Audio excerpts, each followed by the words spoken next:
तुझ्या जीव रंगलामध्ये गेल्यानंतरच मला फेसबुक आणि इंस्टाग्राम मला ह्या मुलांनी शिकवलं. म्हणजे हे कर, हे वापरायचं असते. राणादा माझा आवडता लेकरू म्हणेन मी त्याला. स्पेशली जो छोटू होता तुमच्या मालिकेमध्ये, लाडू. लाडू. अच्छा, हा हा. मी करणार आहे शूटिंग. कॅमेरा समोर असताना कसं बघायचं असतं आणि ते अँगल कसा सांभाळायचा असतो काही माहित नव्हतं मला. ऑडिशन नावाची चीज हे मी त्या दिवशी पहिल्यांदाच बघितलं. मला ऑडिशन वगैरे काय माहित नाही आम्हाला, आम्ही कधी केलेलंच नाही. नवीन लोकांच्या बरोबर काम करताना खरंच जड जातं. पूर्वीचे आमचे डिरेक्टर पण होते ते मेहनत घेणारे होते. 90% आम्ही जे सांगतो तेच आलं पाहिजे, 10% तुमचं करायचं. समजा मी गोदाक्का होते तिथं, पाठीमागं माझं खूप भांडण झाले, पण मी इथं गोदाक्का म्हणून काम करणार, मी ती छाया सांगावकर तिथं मागं टाकून आलेली असते. हे आपण डोक्यात ठेवलं पाहिजे. कलाकाराला ही भूमिका अमुक हे करणार आहे, त्या पद्धतीनं ती भूमिका लिहिली जायची. मग तिच्यापेक्षा आपण लाख गुणा काम चांगलं करू दे, पण कम्पेअर केलं. तर हे एक बंद झालं पाहिजे ह्याच्यामध्ये, सिरियलवाल्यांच्याकडनं. आता मी एक थोड्या केल्या सिरियल, काय नाही, कागद देतात वाचा, त्याच्या मागं पुढं काही माहीत नसतं, छापा. इंदिरा चिटणीस सारखी मला विलन आवडते, ठसकेबाज जे आहे ना ते बोलणं वगैरे, आणि मला ते आवडते. मला ते कधी संधी मिळाली तर मी इंदिरा चिटणीस सारखं करीन. अभिनय अवघड कधी असतो, क्षणात हसणं आणि क्षणात रडणं, हे अवघड असतं. काहीतरी झालं पाठीमागं आणि जो हशा पिकला, पुढचे सीन धबाक पडदा टाकावा लागला. अरे बाप रे.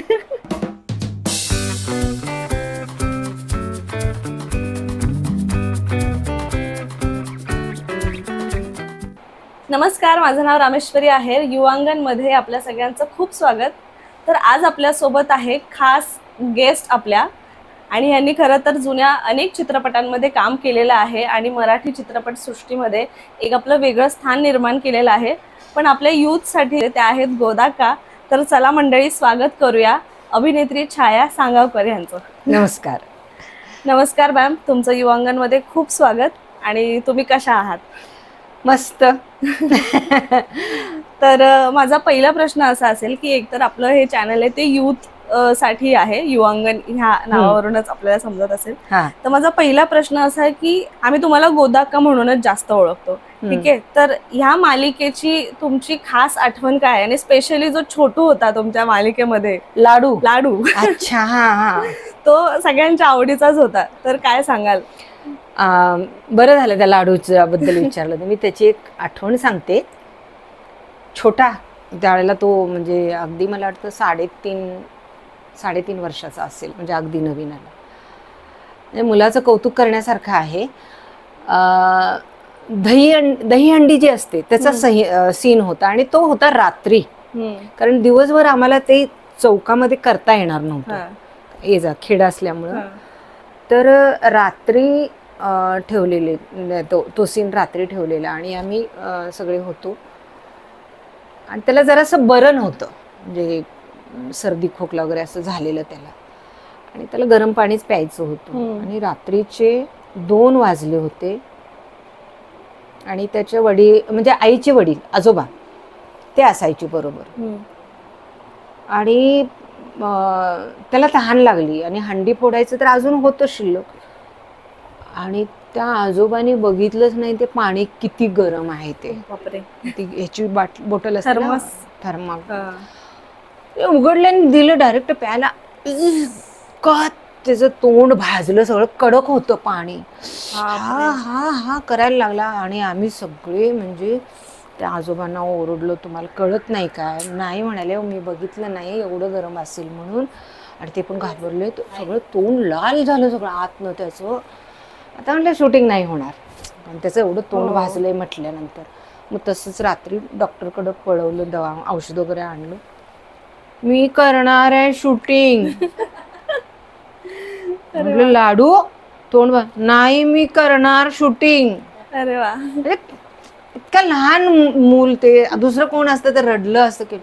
आणि तो पहाटे 4 पर्यंत त्यांनी दहीहंडीचा सीन केला पूर्ण. वाव, क्या बात आहे. सगळं केलं, आणि पहाटे 4ला मग आमचं शूट संपलं.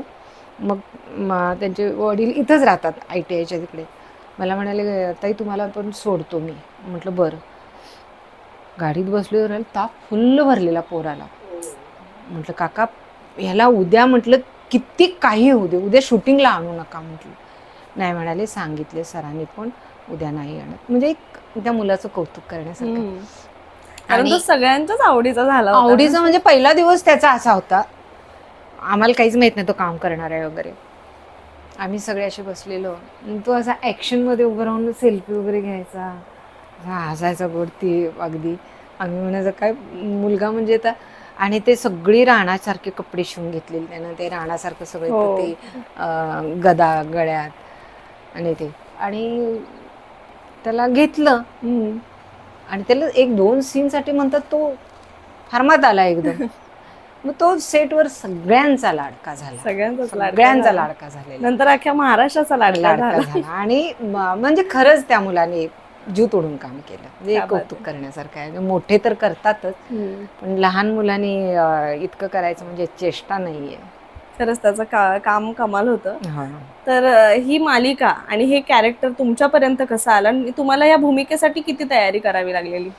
माझ्याकडे अगदी काठावरती आलं ते. म्हणजे ह्यांचं शूट सुरू होणार होतं 20 ऑगस्ट 2016ला आणि मला निरोप आला तो 14 तारखेला. 2 दिवस. ते पण कसं त्यांच्याकडे, मला ते काहीच माहित नव्हतं. ऑडिशन हे ते त्यांचे झालेले होते, काय मला माहित नाहीये काय झालं ते.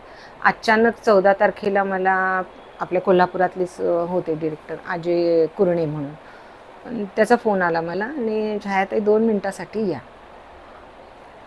तर म्हटलं ठीक आहे. आणि ऑडिशन नावाची चीज हे मी त्या दिवशी पहिल्यांदाच बघितलं. मला ऑडिशन वगैरे काय माहित नाही, आम्हाला आम्ही कधी केलेलंच नाहीये. गेले मी त्याला, काय रे म्हटलं, आजूच म्हणते मी त्याला.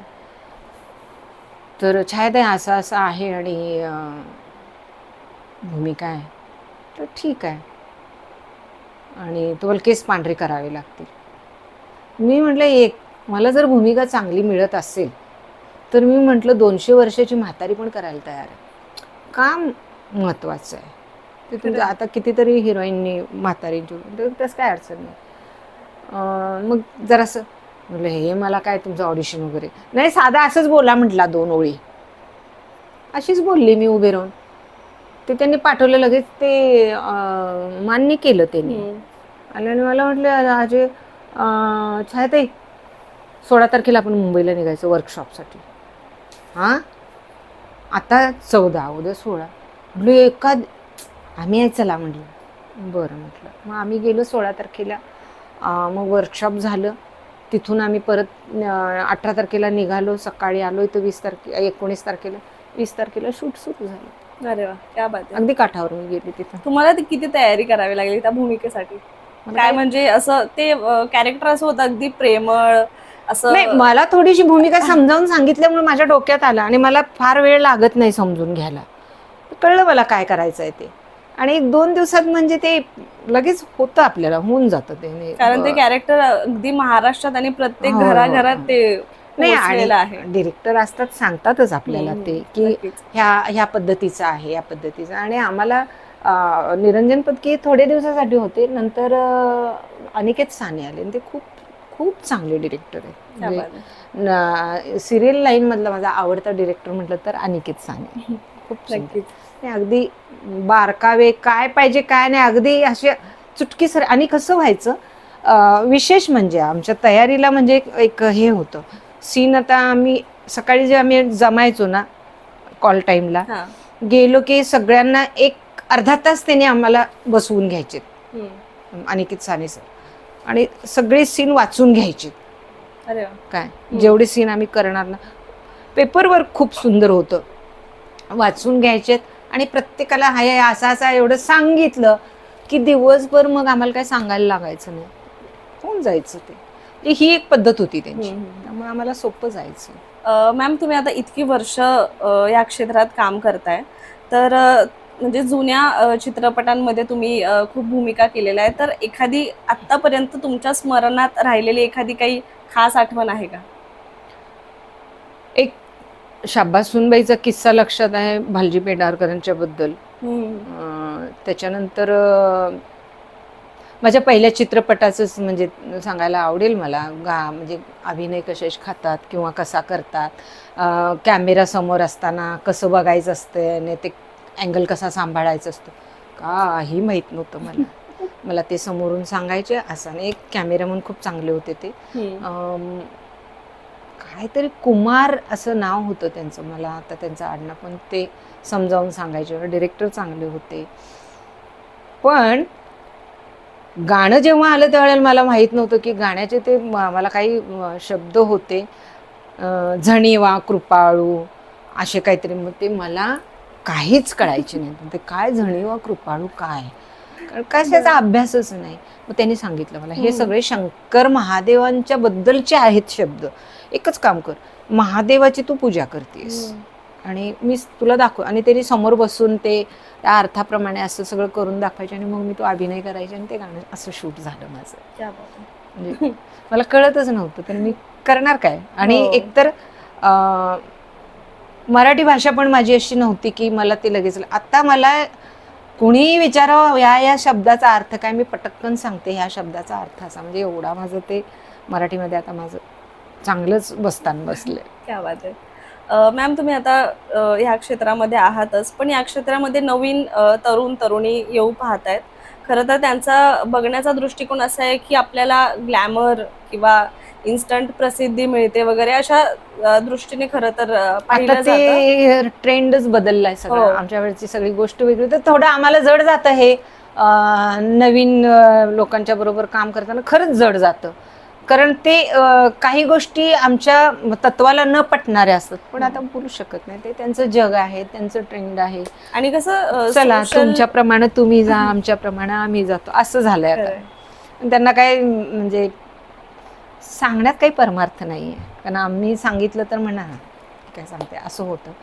पण थोडासा अभ्यास करावा त्यांनी. नाही, कारण की ह्याला जसा अभ्यास करावं असं तुम्ही म्हणताय, कारण की तुम्ही त्या काळामध्ये साकारलेल्या भूमिका किंवा त्या काळामध्ये बनलेले चित्रपट ते अजूनही लक्षात आहेत. त्यातले डायलॉग आजही असे लोकांच्या तोंडावर आहेत किंवा ते कॅरेक्टर लोकांच्या लक्षात आहे. पण हल्ली आलेले चित्रपट 4 दिवसाने थिएटरच्या बाहेर असतो, ते लक्षातही राहत नाही, आले कधी गेले गेली. तर याचं कारण आहे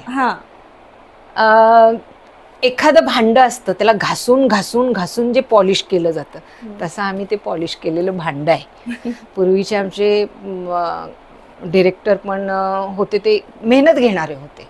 म्हणजे त्यांच्या मनाप्रमाणे होईपर्यंत ते सीन कधी टेक करतच नव्हते. म्हणजे त्यांचं म्हणणं असं आहे की आम्ही तुम्हाला 100% सांगतोय ना, आमच्यातलं तुम्ही 90% करून दाखवलंच पाहिजे, 10% नाही. 90% आम्ही जे सांगतो तेच आलं पाहिजे, 10% तुमचं करायचं. हे जे होतं ना, त्याच्यामुळे ती आम्हाला जाण झाली, आम्ही शिकलो. आणि टायमिंगच्या बाबतीत पण मी एवढी करेक्ट काय, आम्हाला आधीच सांगितलं गेलेलं असायचं, वेळेला जो महत्त्व देईल तो पुढे जाईल. अगदी खरं. आणि हे या बाबतीत मात्र मी पाळते, अजून तरी मी पाळली वेळेच्या बाबतीत. तर हे त्यांनी शिकवलं म्हणून आम्ही शिकलो. पण आता तसं नाही, आता शिकवणारे डिरेक्टर पण नाही आहेत. आणि म्हणजे कसं सीन देतात, म्हणजे मी बघितलं आतापर्यंत, म्हणजे आता नवीन करताना आमच्या शहला नाही झालं तसं, तुझ्यात जीव रंगलेला नाही झालं तसं. तुझ्यात जीव रंगलेला सांगितलं ना, आधी बसून आम्हाला सगळ्यांना वाचायला लावायचं, काय आहे काय नाही सगळं सांगितलं गेलेलं.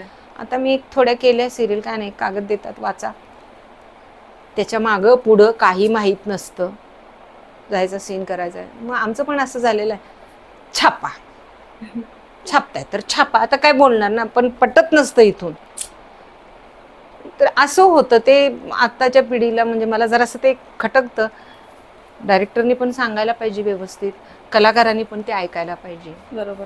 तर कुठंतरी छान त्यातनं कलाकृती निर्माण होते. नाहीतर मग छापा, चला पैसे छापायचं काम, म्हणजे मला पटत नाही ते. आणि हल्ली काम मिळवणं आणि ते काम टिकवून ठेवणं ह्याची पण कसरत आहे. काय सांगा? नाही, काम जर तुमच्याकडे टॅलेंट असेल, तुम्ही खरोखरच एक हे असेल, तर तुमच्याकडे काम येतं, त्याबद्दल काही नशिबात असेल तर ते येणारच.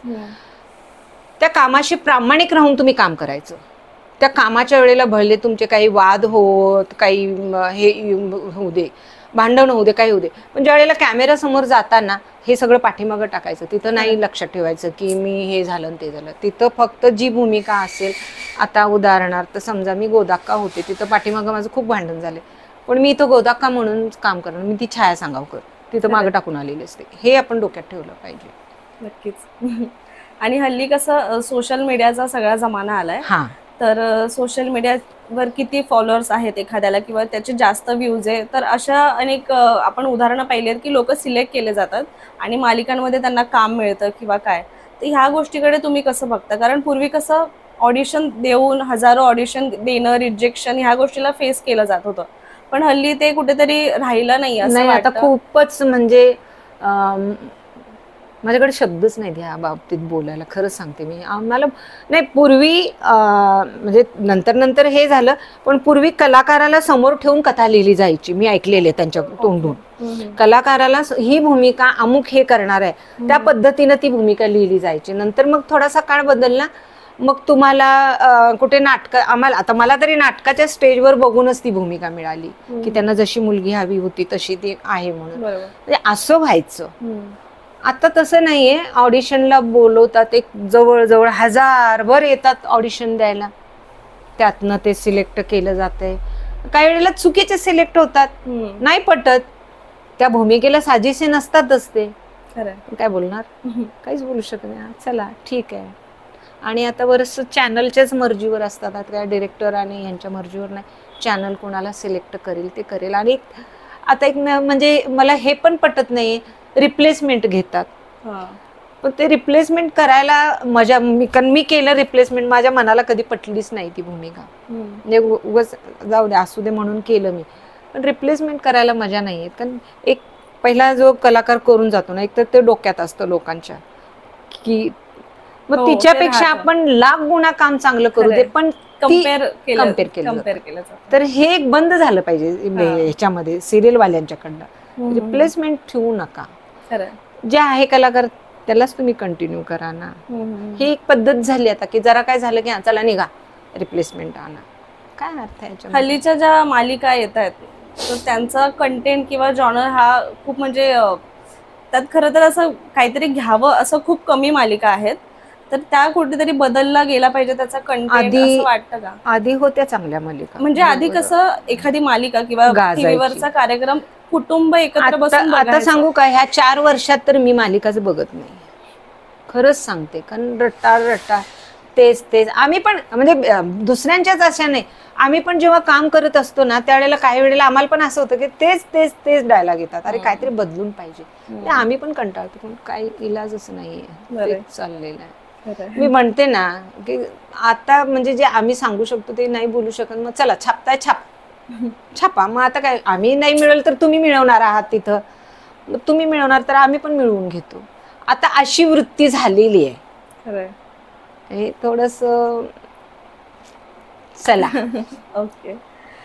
पुढच्या प्रश्नाकडे मी वळते. तुम्ही सोशल मीडियावर खूप ऍक्टिव्ह दिसता आणि ते आम्हाला बघून खरंच खूप छान वाटलं होतं. तर ह्या नवीन टेक्नॉलॉजी सोबत जुळवून घेणं कितपत कठीण जातं? खरंच मी म्हणजे काय म्हणजे ते करायचं म्हणून केलेलं नाहीये, अनायसेच माझ्या हातनं होत गेले ते. काय आम्हाला बघायला फार आवडतं. म्हणजे मी तुझ्या जीव रंगलामध्ये गेल्यानंतरच मला फेसबुक आणि इंस्टाग्राम मला ह्या मुलांनी शिकवलं. म्हणजे हे वापरायचं असते. कारण माझ्याकडे ह्याचा फोन होता, आपला साधा फोन होता. म्हणले नाही असा फोन घे. मग त्यांनी पहिल्यांदा मला घ्यायला लावला फोन. तो घेतला. मग मला ते राज आपला सनीचं काम करणारा तो, वहिनी साहेब, ह्या लोकांनी मला ते इन्स्टा करून दिलं, मग ते फेसबुक दिलं, मग ते जीमेल लागतंच म्हणे आपल्याला, ते सगळं त्यांनी. मग आता माझा प्रश्न होता इंग्लिश, आपल्याला तर इंग्लिश येत नाही, काय करूया. मग ते मला त्यांनी थोडं येतं म्हणजे लक्षात म्हटले, शिकायला लागले की हळूहळू. ते खूप त्यांनी सांभाळून घेतलं, शिकवलं मला ह्या पोरांनी.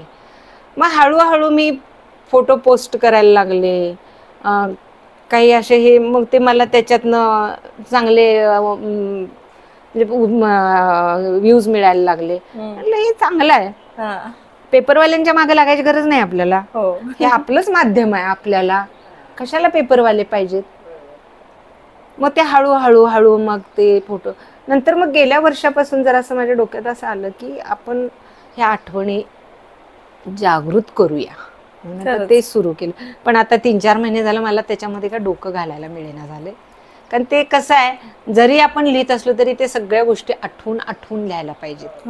करेक्ट आलं पाहिजे, ते त्यात कुठं पण खोटं नाही झालं पाहिजे. एक पण शब्द इकडं तिकडं लबाडीचा नको. म्हणून मी थांबले, म्हटलं आता निवांत लिहायचं म्हणून. मॅम, तुम्ही अनेक नाटकांच्या माध्यमातून सुद्धा काम करत आलायत, तर एखादा म्हणजे अशी स्टेजवरची काही फजिती आठवतीये का तुम्हाला? आठवते तर आठवते. आम्ही प्रमोद शिंदे, मी आणि ब्रह्मचारी नाटकामध्ये प्रशांत दामलेंच्या बरोबर काम करायची, मधुराणी म्हणून. ती आम्ही असे, त्यांच्या आईंचंच नाटक होतं, डार्लिंग डार्लिंग. त्यात मी हिरोईन. त्यात ती आंधळी बनून येते बायको, हिरोईन. नवऱ्याचे लफडे असतात बघायचं, आंधळी बनून येते, असं ते होतं.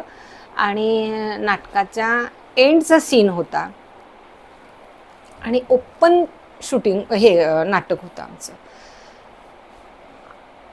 टेंभुर्णी गावाला, सोलापूर जवळ. आणि सगळा सेट वगैरे, आणि त्यांनी मला अशा क्रीम कलरच्या फिक्कट साड्या दिलेल्या होत्या आपल्या प्रोडक्शननी. आणि आंधळी बनून आलेली ही येते, सीन छान चाललेला आहे, सगळं बघत असते. हिला खरं नवऱ्याला दाखवून द्यायचं नाही की दिसतंय म्हणून, असा तो कॉमेडी सगळं होतं. आणि एक असा बाकडं ठेवलेलं तिथं, आणि त्याच्यावर ना लाल कॉटनचं कापड अंतरलेलं होतं. आणि आता मी अशी आली आणि इथं बसायचं होतं मला, तर बरोबर पाणी टपकत होतं तिथं. पाऊस आलेला, पाणी टपकत होतं. आता माझी साडी होती पांढरी, तर त्याच्यावर बसलं तर किती घाण दिसेल ते. आणि मी का नाही हळूहळू, म्हणजे इथं प्रेक्षकांना तर कळू नये की मी ते भिजते ते बघून सरकते म्हणून. आणि हळूहळू सरकत मी अशी येऊन बसली इकडच्या वाळल्या ह्याच्यात. तर ती जागा चुकली ना हिरोची, हिरो येऊन बसतो वगैरे असं होतं. त्यांचं लक्ष होतं माझ्याकडे. ते दोघंच कुजबुजतात, ते मित्र असतात. ते भाल्याने ओलट ठेवली बाजूला, येऊन बसली, आता कसं बस त्यांचं चाललंय.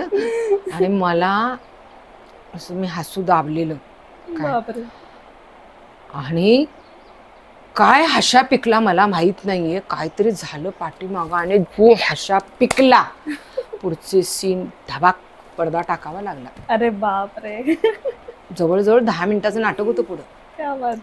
करणार काय, हशा पिकला म्हणजे थांबेनाच, कळेनाच कुणाला काय झालं. मग अगदी आवरून मग ते वाक्य ढकललंय, अरे ही आशा आंधळी नाहीये, तुला पकडण्यासाठी ती डोळे, सगळा सीन एका शब्दात संपवला. अरे, अशा गमती व्हायची. कमाल. तुझ्यात जीव रंगला या मालिकेनंतर तसं कॅरेक्टर तुमच्यापर्यंत आलं नाहीये, किंवा तुमच्या आवडीची भूमिका तुम्हाला? भूमिका चांगल्या आल्या मला. आभाळाची माया आली माझ्याकडे, त्याच्यामध्ये हिरोच्या आजीचा रोल होता, पण तो त्यांना खुलवता आला नाही. खरं म्हणजे ती भूमिका अशी होती, सून आणि मुलगा मेलेला आहेत, नात आणि नातू, बहीण भावावरच होती.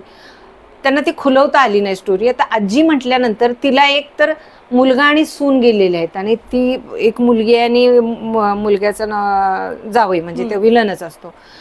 तिचं अतिशय म्हणजे जपणूक, नातीला आणि नातवाला जपणं हे असतं. तर ती त्या पद्धतीनं तिला ती भूमिका खुलवायला पाहिजे होती, ती खुलवली नाही. म्हणजे हिरोच्या आजीचा रोल होता, छान होता, पण ते 1 वर्षाने बंदच झालं. तर तो रोल चांगला होता माझा. त्याच्यानंतर सुंदरीमध्ये मी रिप्लेसमेंट केलं, काम झालं माझं चांगलं, पण एक मला मनाला असं वाटत होतं की रिप्लेसमेंटला, त्यामुळे मला माझ्यापर्यंत, म्हणजे माझ्या भूमिकेपर्यंत तरी गेले लोक माझ्या भूमिकेला आजी म्हणून. आणि स्वामी समर्थमध्ये मला मनापासून काम करायचं होतं. मला ते सारखं होतं की एक सीन तरी मला त्यांच्याबरोबर, माझं खूप मला आवडायचं ते नाटक. तर शेवटी नशिबाने आलं माझ्याकडं ते. एक 22 दिवसाचं शूटिंग आलं मला. तिथं पैशाचा वगैरे विचार केला नाही, जाऊन मस्त मडमध्ये राहून शूट करून आले. तो पण अनुभव चांगला होता मला, असं काय नाही, सगळे चांगले होते. मॅम, या क्षेत्रात येणाऱ्या तरुणींसाठी एक कानमंत्र तुम्ही काय द्याल या क्षेत्रामध्ये काम करत असताना? नाही, यायला हरकत नाहीये, क्षेत्र काय वाईट नाहीये, मी कधीच वाईट म्हणणार नाही. आणि वाईट म्हणाल तर सगळे क्षेत्र वाईट आहेत.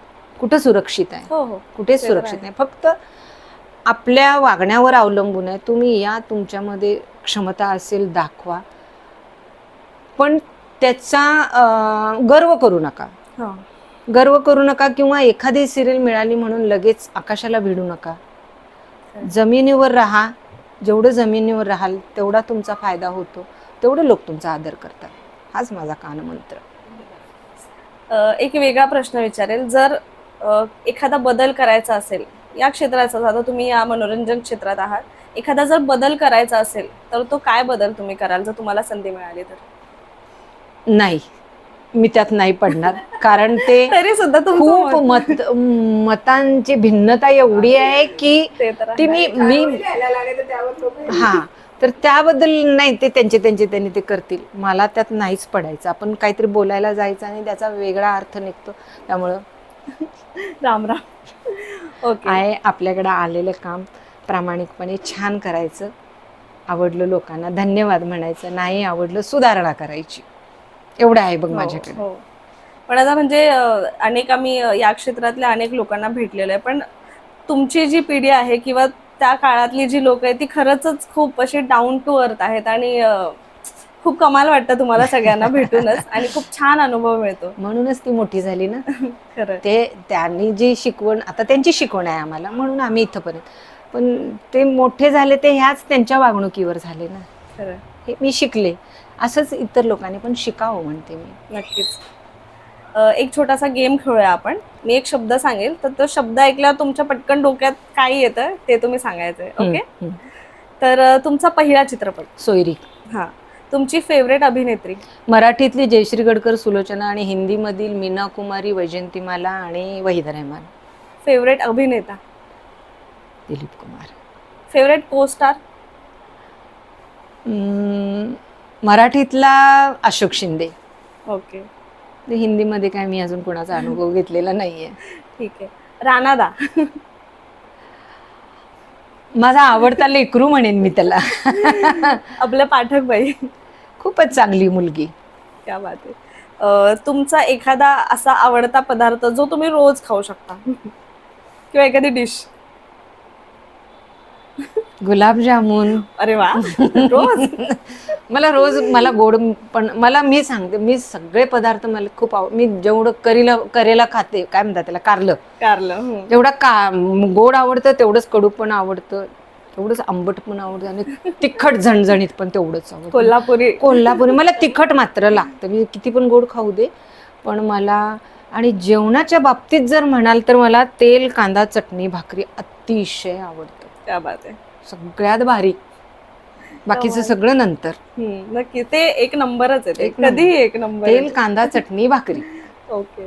तुमचं फेवरेट जॉनर कोणतं आहे? कॉमेडी किंवा असं विलन, किंवा असं कोणत्या पद्धतीचं काम तुम्हाला करायला? विलन मला शशिकला टाईप करायला आवडेल. इंदिरा चिटणीस सारखी मला विलन आवडते. ठसकेबाज जे आहे ना, ते बोलणं वगैरे, आणि मला ते आवडते. मला ते कधी संधी मिळाली तर मी इंदिरा चिटणीस सारखं करीन. नक्कीच नक्कीच. कारण मला ललिता पवारपेक्षा इंदिरा चिटणीस आवडते. आणि कॉमेडी म्हणाल तर रंजना. मला चित्रपट आठवत नाही. गोंधळात गोंधळ. आणि एक होतं तिचं, ते म्हैस वगैरे घेऊन, अशोक मामांसोबत. अशोक सराफ बरोबर.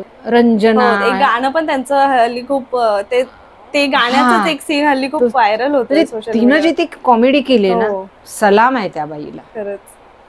तिच्याबद्दल माझं मत चांगलं नाहीये माणूस म्हणून, पण कलाकार म्हणून सलाम आहे. तिनं जी कॉमेडी केली ना, तशी संधी मिळाली तर मला तसं, आता वय झाले, आता तशी संधी नाही येणार आहे, पण म्हाताऱ्यांना पण असतात संधी. आम्हाला आवडेल तुम्हाला असं तशी आली तर मी कॉमेडी पण करू शकते. काय अडचण नाही, काय हलकं फुलकं असतं ते. एवढं काय अभिनय अवघड नाहीये त्याच्यात. नक्कीच. अभिनय अवघड कधी असतो? क्षणात हसणं आणि क्षणात रडणं, हे अवघड असतं. खरं. काय म्हणतो आपण, आमचं हे युवांगण चॅनल आहे, तर आमच्या चॅनलच्या युथला किंवा आमच्या प्रेक्षकांना एक काय जाता जाता सांगा? नक्कीच, तुमच्या चॅनलला खूप खूप माझ्याकडून प्रथम शुभेच्छा. खूप पुढे जाऊ दे आणि सर्व यूथ असो अगर कोणी सगळ्याच प्रेक्षकांना मी म्हणेन की अशा चॅनलला नक्कीच प्रोत्साहन द्या, जेणेकरून ते पुढे जाऊ शकतील, अजून काही चांगलं चांगलं तुमच्यापर्यंत आणू शकतील. तेव्हा कृपया माझं आव्हान आहे तुम्हाला की हे चॅनल तुम्ही नक्की बघा. धन्यवाद. थँक्यू सो मच मॅम, तुम्ही आज आम्हाला वेळ दिलात आणि आपण इथे कोल्हापूरला तुमच्या घरी भेटलोय. तुम्हाला बरं नसताना सुद्धा आज तुम्ही खूप वेळ दिलात आम्हाला, त्यासाठी खरंच थँक्यू, मनापासून खूप खूप धन्यवाद.